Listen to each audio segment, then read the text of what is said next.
காற்று வெளியிடை படத்துல வரக்கூடிய நல்ல எல்லை அப்படிங்கிற பாட்டு எத்தனை பேருக்கு பிடிக்கும்? நன்னிலவே நீ நல்ல எல்லை நல்ல எல்லை.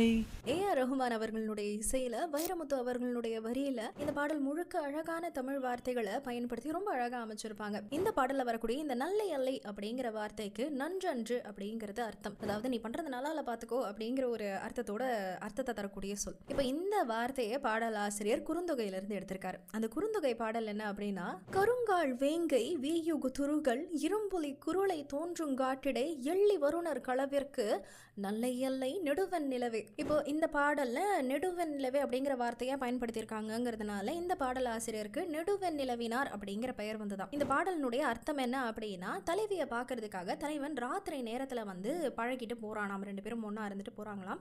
இது தோழிக்கு சுத்தமா பிடிக்கல.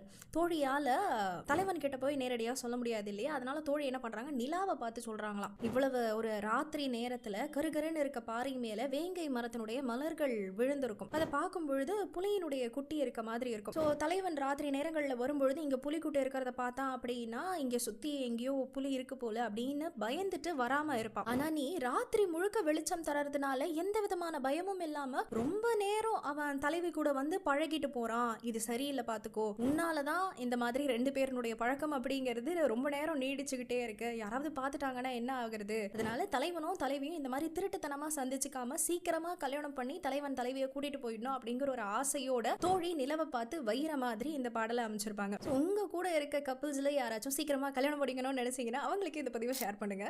இன்னொரு பதிவுல பார்க்கலாம். கேட்டதற்கு நன்றி.